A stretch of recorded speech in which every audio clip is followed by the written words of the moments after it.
Yo, what's going on guys, it's your boy Jake here, and welcome back to our Ben 10 Power Trip Let's Play. This is part 8, and as you can see, we are starting one of the two other main quests that we have in our quest log that have been sitting there for an eternity, because if you didn't catch the last episode, we pretty much finished all the Grashugal stuff we can possibly take care of. We finished up the Lumberjack Festival, we even went and fought a ginormous Groot-type tree boss, and I'm pretty sure we've done just about everything we can do in this woods type area. Possibly there might be side quests that pop up later, I'm not sure about that. And of course I think there is free play stuff, so we'll be able to run around at a later date. But as far as main quests go, we are pretty much done in this area, which is awesome. But as you can see, our next quest is 1.5, now 1.4 kilometers away, which is just about a eternity, a lifetime away. So I'm gonna go ahead and speed things up, have a little montage with some music, and I will see you guys when we reach our destination. See you in a bit.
Alrighty boys and girls, this disgusting sewer sludge-filled mess of a city is Strudelbeck City. Hooray, what a clean, fun place to hang out.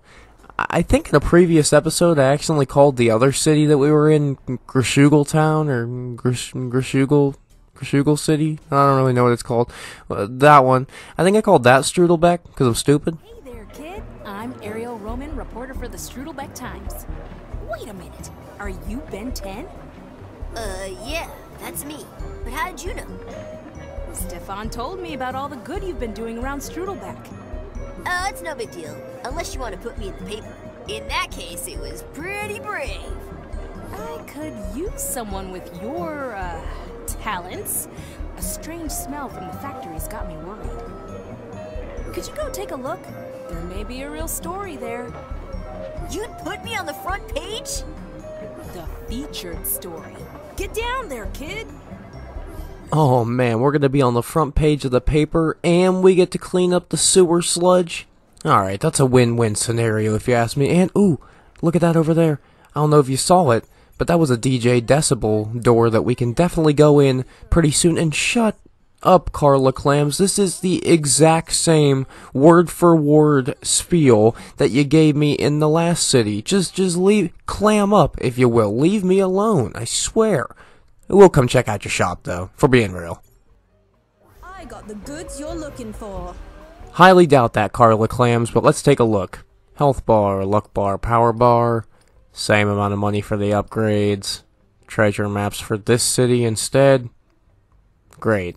Thank you, Carla Clams. I was right and you were wrong. You don't have anything I need. Boom!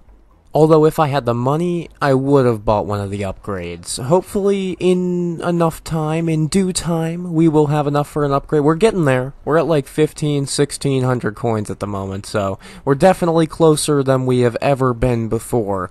And I definitely don't need to spend my money on any of the health bars and stuff. I get quite a few of them from all the crystals and ruins that we destroy, so I think we're definitely okay on that. And as for the treasure maps, I can just deal with all of that stuff as soon as we get to, like, the free play mode. There's really no need to be searching for treasure when we have story missions and side quests and a whole bunch of other stuff to go through. I will probably stumble upon some of those treasures as we go, for all I know. It's more interesting to find it as a secret before we get the treasure map. Duh, Carla Clams. Thank you.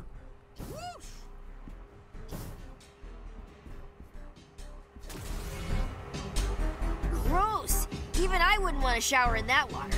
And it's going right into the river. Ariel will definitely want to hear about this. Hey! What are you doing in here? There are monsters on the loose. Monsters are my specialty. Oh, really? Well, we could use a hand. I'd say go for it, kid. First, we need to get inside that control room. But the generator switches are being guarded by the monsters. Don't worry, my monster fighting skills are way above satisfactory. Alrighty then. Okay, I have a lot to unpack with that scene. Geez, I don't even know where to start. I guess, number one, Big Mike was real casual about letting Ben in here. I mean, he doesn't even know who Ben is. In his eyes, it's just some 10-year-old who said, "I like monsters." And the guy said, Oh, well, okay then, yeah, go freely into our building with no hard hat or anything, and just, you know, there's a bunch of flammable stuff in there, and, you know, a bunch of heavy balls. You could definitely get hurt in there, and, like I said, there are legitimate monsters, but yeah, go freely. If you're into monsters and stuff, yeah, I won't even watch you, you know, I won't supervise or anything, just go into the factory. I feel like if that guy's, if Big Mike's boss was around, he probably would have gotten a lot of trouble. What do you guys think about that? But, anyway, did anyone notice that when Ben took a look at the sewage, he said, "Even I wouldn't want to shower in that"? What? Does he mean if it was like one level less dirty than sewage, he would have been fine with it? Because he says, "Even I wouldn't"? So, like, what is his level of okay if sewage is like, okay, that's the drawing point. I want to know what Ben's showers look like. Is the water like green or yellow, or just, is it just absolute disgusting? Does he even shower? Maybe he uses a hose. You know, maybe that's an episode of the show that we need to look into. And thirdly, last thing I want to mention about that cutscene, the woman we're doing this quest for, her name is Ariel. And when Ben looked at the sewage, he said, she needs to know about this, you know? It makes so much sense to me now. Ariel, water, needs to know about sewage. Why? Because Ariel is the Little Mermaid, and Ariel lives in the water. Ariel needs to know about the sewage because it's going to be detrimental to her health if she's swimming through sewage. Duh. I mean, is this a clear reference and joke that they put into the game?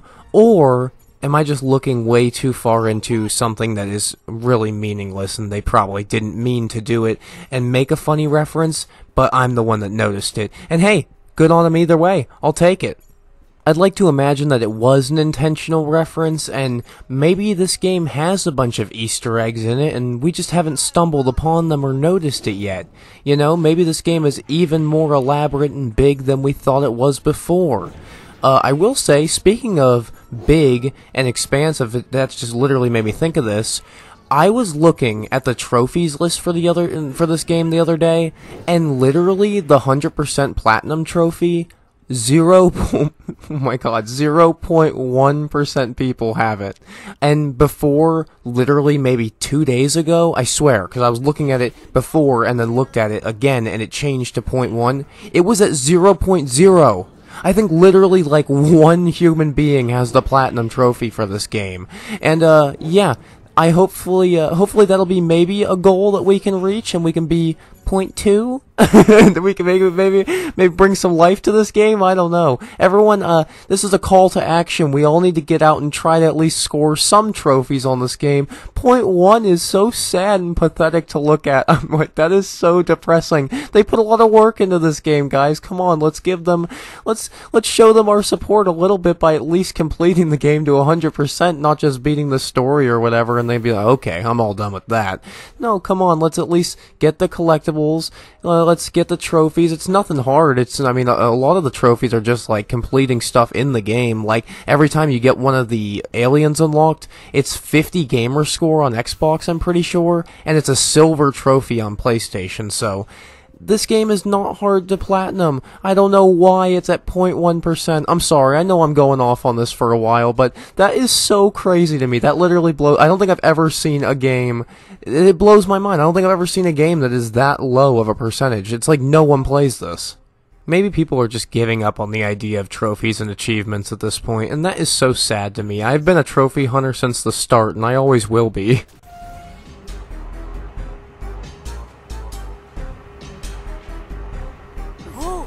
Another void rift. Another void rift, baby. You know what that means. New void rift, new alien. Who's it gonna be? Who we gonna unlock? Grandpa Max? Is that our new alien? I sure hope so. I want to play as him. His powers would probably be infinite. Alright, here we are in my favorite pink and purple city. Let's take a look who we got here. Oh, I would recognize that face anywhere.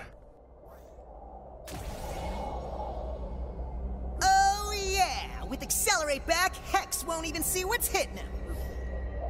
Yes, baby, XLR8 has officially joined our team. He is so cool. And now that he has officially joined our team, I'm sure a lot of people are gonna say, hey buddy, his name is Accelerate. Accelerate. It's a word. Have you ever heard it? It's not XLR8. You don't have to say it like that every time. And I know, but it's weird. My brain just has never... Since the show first came out, I've never said his name like Accelerate. Never once. I'm sorry. It's not spelled like that. My brain doesn't process it like that. It's kind of like the water, wooder, or eggs and eggs kind of thing. It just doesn't come out of my mouth right. I'm sorry. But Accelerate, happy people, is definitely one of the beastest, if not the absolute beastest alien we have unlocked yet. Better than Forearms, better than Heat Blast. He is a savage. I am literally using straight light attacks and taking out these foes pretty much faster than we could have with anyone thus far. Kinda makes me wish we would have started this mission earlier so we could have unlocked him, but it is pretty cool that, you know, we had to work for him. It's a special unlock, and God almighty, it is just nice to have him on our team, I'll tell you that much. Having to unlock them, it's in part nice because, you know, you really get that sense of satisfaction when they finally join the team, because it's like, yes, XLR8 baby, I only want to use him, let's run around strictly as him, using his super fast attacks and his super fast speed to traverse the map. But then, you know, on the other hand, it's like, I wish we could start with all the aliens, so that we could just pick and choose who we want to play as, because I'm sure a lot of people have different preferences, and let's say you hate Heat Blast, but we've been playing as him for the last 7 episodes, so if you don't really like him, I guess you could have gotten XLR8 earlier, but you know what I mean, and what I'm trying to say. Ugh! I'm just really not that picky on which alien I gotta play as, so unlocking through progression is my preference, if you were wondering, but if you disagree and you wish you had them all from the beginning, let me know in the comments. Now that things seem to be under control, we can lock this down. No one ever has to know about the leak. Hey, wait, is this thing on? Total lockdown commencing in 1 minute. Huh? I better get out of here. And fast! Alrighty, total lockdown commencing, which, is that a thing that happens in, like, normal factories, or is that just a Ben 10 video game type thing? Anyway, we don't really need to run out and try to beat the clock or anything, you just hop up on this rail and ski your way to victory. It's pretty awesome. And just like that, another mission is complete, and we can upgrade something. I actually was about to do toughness, but figured some power would be even more epic, especially with XLR8 on our team now, and we could just with a ton of power and just beat the hell out of people. Hey Gwen, what's up? Ben, Ariel needs to see you about something. Well, we will go speak to Ariel about what she needs to see Ben for, and hopefully learn the mysteries of why Ben holds his cell phone like that in the next episode. See you guys then.